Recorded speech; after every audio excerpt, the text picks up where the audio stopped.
इस वीडियो को लाइक करें, हमारे चैनल को सब्सक्राइब करें, सब्सक्राइब करके बेल आइकन को जरूर दबाएं। अक्षय नवमी या आंवला नवमी की व्रत कथा।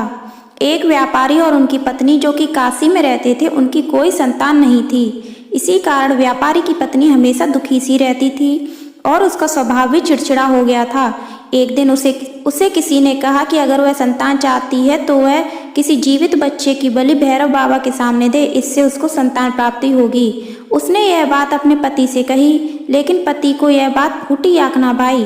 पर व्यापारी की पत्नी को संतान प्राप्ति की चाह ने इस तरह से बांध दिया था कि उसने अच्छे बुरे की समझ को ही त्याग दिया और एक दिन बच्चे की बलि भैरव बाबा के सामने दे दी, जिसके परिणाम स्वरूप उसे कई रोग हो गए। अपनी पत्नी की यह हालत देखकर व्यापारी बहुत दुखी हुआ।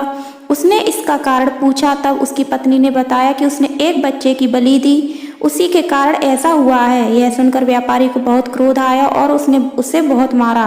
पर बाद में उसे अपनी पत्नी की दशा पर दया आ गई और उसने उसे सलाह दी कि वो अपने इस पाप की मुक्ति के लिए गंगा में स्नान करे और सच्चे मन से प्रार्थना करे। व्यापारी की पत्नी ने वही किया। कई दिनों तक गंगा स्नान किया और तट पर पूरी श्रद्धा के साथ पूजा की।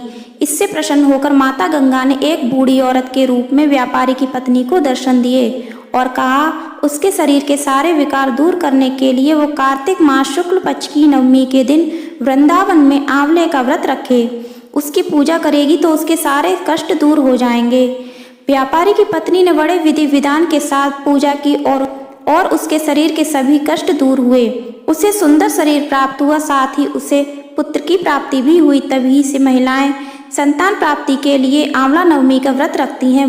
बोलिए आंवला देवता की जय। यदि आपको कथा पसंद आई हो तो वीडियो को लाइक करिएगा, ज़्यादा से ज़्यादा शेयर करिएगा, हमारे चैनल को सब्सक्राइब करिएगा और कमेंट में जय माता दी अवश्य लिखिएगा या जय आंवला देवता अवश्य लिखिएगा। धन्यवाद।